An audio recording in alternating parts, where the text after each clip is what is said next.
Beach music and classic soul. Beach Waves Radio. You're on the Boat Dock with Willie T. Time now for tonight's catch of the day. And on the phone with me tonight, I have songwriter, vocalist, guitarist, producer, Gary Alexander. Gary, how you doing tonight? Doing great, Willie. How you doing? Hey, before we go any further, before you say anything else, I want to beat you to the punch on something. I want to thank Patsy Heatley for hooking me for the catch of the day. You see what I did there? Hooking you. Yeah, you got hooked all right, man. And I reeled it, but she hooked you. She hooked it, but I reeled it in. Yeah, that's right. You reeled me in for the catch of the day. No, I appreciate her doing that. I really do. She does so much for me, and through taking over from Terry Gleason and helping me out making these things happen each and every Sunday night. I've been doing this thing with Beach Waves Radio for over 4 years, and we've only missed probably 2 nights of having a live someone we can interview live, so that's very special to me. Well, cool.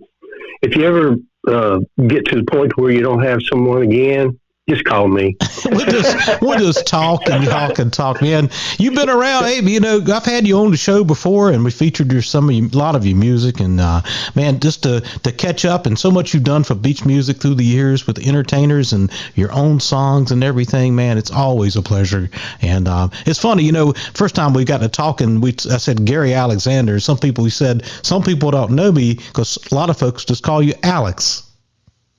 Yeah, that started when I was in the Fat Emmons band back in, I think I was with them from like 2001 to 2003. It was a couple of years. And that's where I first met Jim Stoudemire.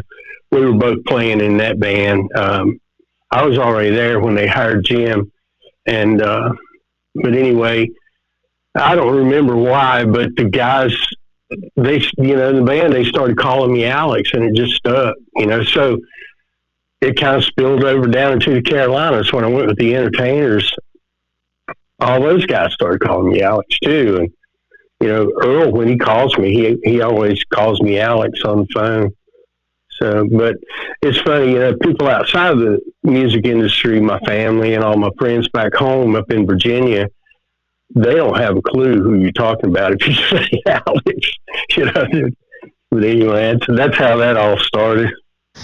Man, you've quite the musical career, but the minute and I saw you were doing this Facebook Live thing the past week, and it's just an incredible message that you delivered, and such incredible news that you had to share with so many people, and in the way you did it, Gary, it's so incredible. And we're not going to go in too much detail, but I want to give a little bit about what you talked about this past week, and we'll point them to your Facebook page. I'll do my best. John G., I was talking to him the other day, John G. Franklin, and he said, when you and Jim talk on the phone, do you all ever finish a story? Because we both are just so long-winded. We can't just get to the point. But anyway, yeah, I'll do my best to try to cut this down a little bit. Back in, and trust me, I hate to kind of go into this because that thing that I did on Facebook, it was an hour. It was an hour long. And most of my friends, and people in the beach music industry and fans and stuff, I hate to call them fans, they're all my friends, they've heard it on there. And so I'm afraid to even start talking about it here because I don't want everybody to turn your show off, But 2024, February 2024, I had prostate surgery. I'd been having trouble for a while, and I had prostate surgery. Just a few weeks after that, I was diagnosed with stage 4 adenocarcinoma, which started out in my prostate, but it had metastasized into my hip and into my leg.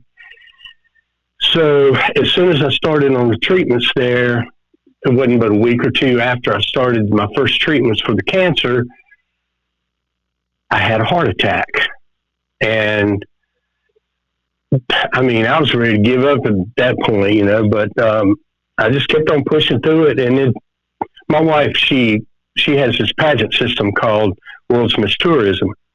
I do all the production stuff for it. And it happens once a year here in Nashville at one of the big hotels downtown. It's like a almost a week-long event that we put on, and she needed me to do the production. So even in the shape that I was in, I went down there and set up the stage, lights, curtains, all that sort of stuff. Came back home, and not even 2 weeks after that, I don't know if it was the stress from that or what was going on, but I had a second heart attack. Oh, man. So, this past year and a half, I've not recorded any music, released any songs, and it's just been really, really difficult. Really, that's pretty much it in a nutshell. I don't know what else to say other than if you really want to know the story, go to my Facebook page. It's still on there. Just look for that live feed on there. And like I said, it's an hour long. So yeah, I listened to it. I listened to the first part of it. I'll be honest with you. And I was in the middle of something and I saw you sign on, and I listened to about the first 15 minutes the first time. And then earlier today, I watched the whole thing, man. It is incredible. So yeah, Gary did a fantastic job of that. It's about an hour long, but it's a powerful message. Starts off in the song, and then you shared your fantastic news about being cancer free. Right. Let me say something about that song that I start off on there, because after I finished, I realized I didn't tell everybody this. I did a song called More. I opened up with a song called More by Mylon Lefebvre. And Mylon's passed on now, but he used to have a contemporary Christian group called Broken Heart. And, they were a world-renowned contemporary Christian band, one of the biggest back in around 1985, one of the most popular in that genre. And I mentioned the song Supernatural, and then I started talking about another story. But when I was living in Dallas, Texas, I had back in 85, I had a band called Basics, and we were doing contemporary Christian music. We were writing just about all of our stuff. And I sent that song, Supernatural, to Mylon. He basically saved my life a couple of years before that through his music and his ministry. So I just wanted him to hear it. And the dude called me back and wanted to record that song. And so, I gave him my blessings on it. I was like, yeah, I'm like, yes. Finally get a cut on somebody's album. I've been writing since 1979, and that was the first one that anybody had ever really called of any significance, and wanted to record. So a couple of weeks went by, and then he called me back and he said, Gary, your song came in number 11 on a 10-song album, and I wanted to do it really bad. He said, it's a great song, but my producer wouldn't let me do it because I couldn't sing it as good as you. And I about fell over when he said that, man. But he's got this big, boisterous voice. I mean, it's perfect for ministry. He had a great talking voice, and he just didn't have a real high tenor voice like I did. They tried to change the key a few times, and that didn't work. So producer just finally says, yeah, we better not try these guys. But anyway, I wanted to throw that in there because after I did my little live feed thing, I meant to tell that on there, but I forgot about it. So there it is. I just threw it out there. Well, really quick, during your live Facebook message the other day, you threw out the names of a couple of the folks that helped you out in the beach music community, for folks who were dealing with cancer and different things. And I meant to write them down, but I didn't. So real quick, you highlighted just a few of the folks that helped you out along your way. Well, I wish I had a list, because if I start thanking them now, I know I'm going to miss somebody. But one of the biggies was, there's no way in the world I could go through and tell you everybody that donated to my GoFundMe page. And it was everything from $2 to, $200. And that really helped. I mean, I don't know how we would have made it if it hadn't been for that. Jeannie Floyd was the one that set that up. I didn't say that the other night, so thank you, Jeannie. Love you, girl. And one of the main ones was TR's Cancer Fighters down at Myrtle Beach.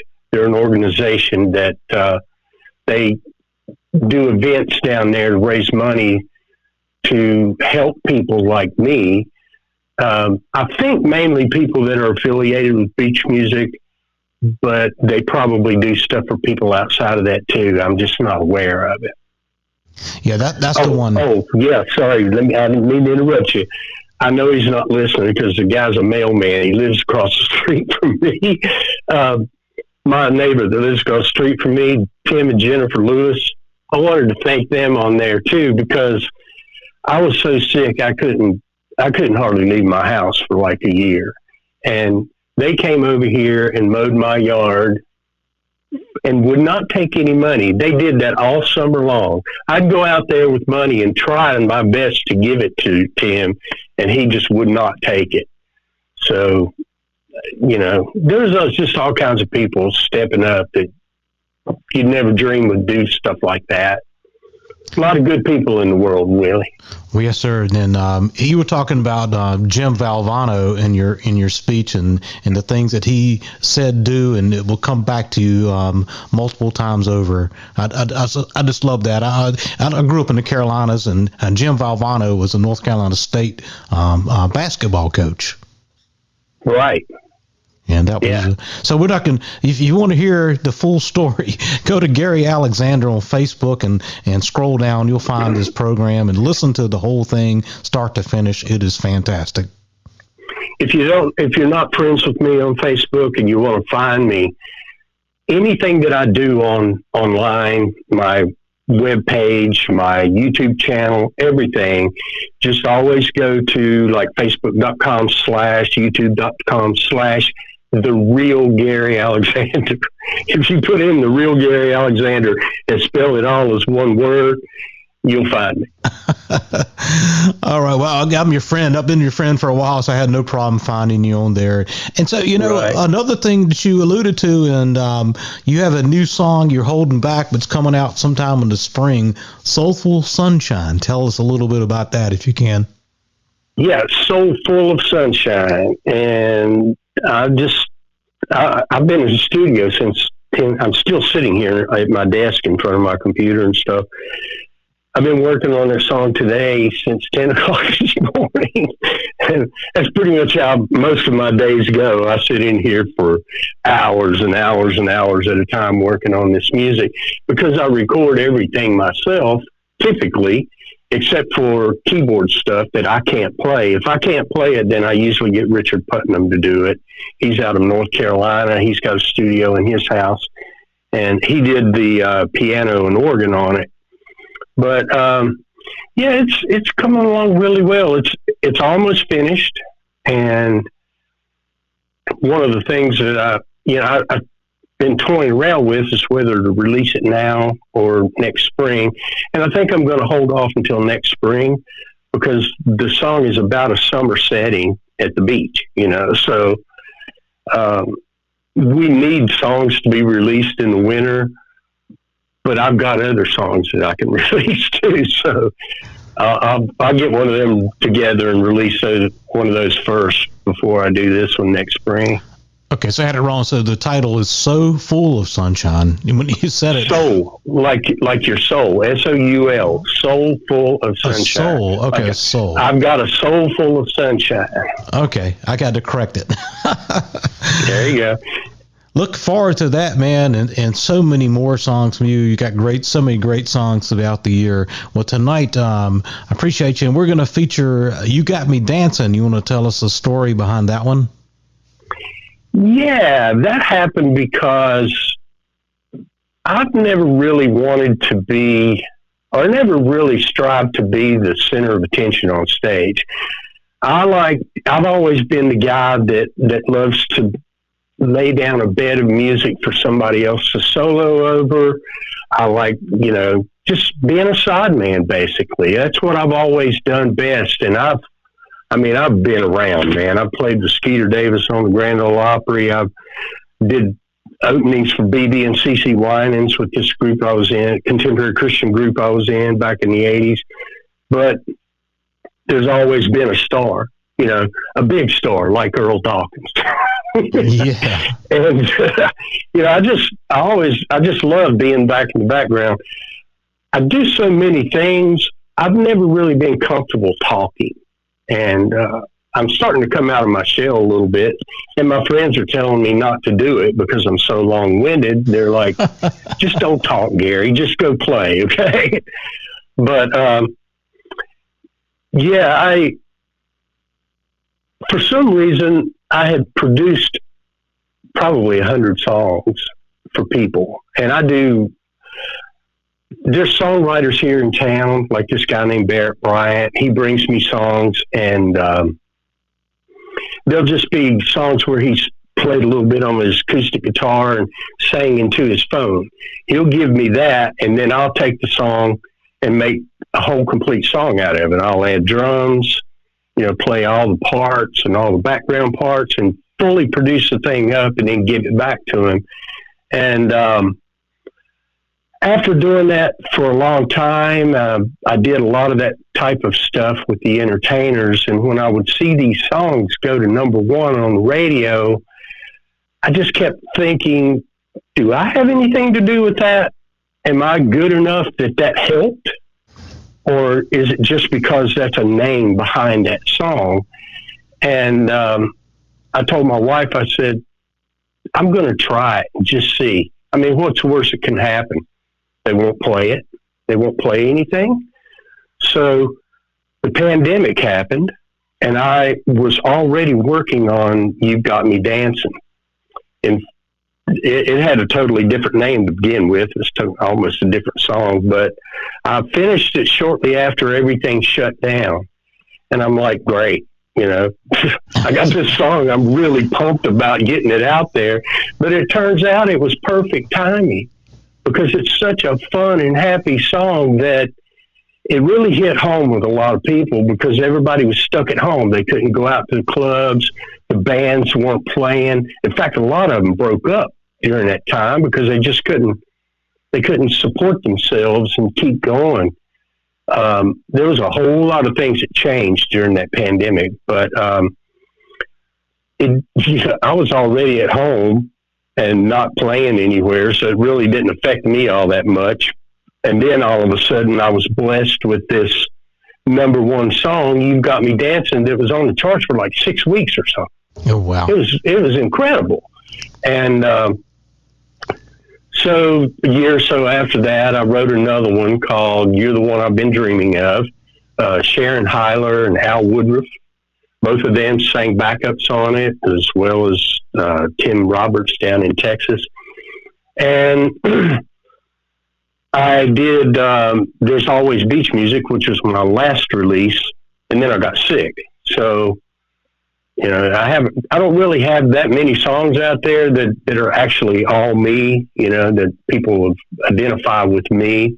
But there's a ton of stuff out there that I've either sang on or produced or played on and sang on and produced, or, just like Poor Side of Town by Main Event. Sharon's first one, I can't remember the name of it, but it was that real pretty kind of a medium tempo, easy shag song that she did. And several other bands like that. And then all of the, a whole bunch of the entertainer stuff, dating all the way back to when we did Me and Mrs. Jones. I think that was on the Summer Love album. I don't know if Because is on there or not. It could be. But, that's what I was doing until I started releasing my own music. And now I'm poor because I don't accept many things from people. I'm too busy working on my own stuff. Well, Gary, man, you've done so much for the community, and like you say, sometimes being in the background, people don't know unless they actually go to the award ceremony and they get to hear the producers and the folks that worked on the album and all the different songwriters and man, I'll tell you. Well, I consider myself somewhat of a ghost, kind of like a ghost writer, because a lot of times you don't even get mentioned, and you know, you just like, doggone it, man. I wish there was some way I could get mentioned, you know, because I work really hard. Well, I tell you, man, this one, You've Got Me Dancing, especially this week, this month, after your great news that you received about your cancer, is such a great point in time to play this song as a feature. Yeah, man. I think you asked me what song I would like to use, you know, to feature on your show, and you know, I could have said There's Always Beach Music because it's being played on other stations right now.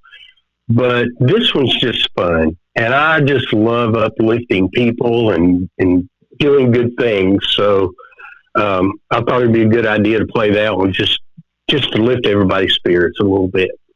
Well, certainly. And everyone, please, when you get a chance, go to Gary Alexander on Facebook and check out his powerful message. It is a Facebook Live. You can't miss it. You want to see it. And Gary, thank you so much once again for hanging out on the boat dock for a little while tonight. And we'll look forward to much, much more from you. Anytime, man. All right, tonight's Beach Music Cafe, not Beach Music Cafe, it's on the boat dock. It's a very special catch of the day. Gary Alexander, You've Got Me Dancing.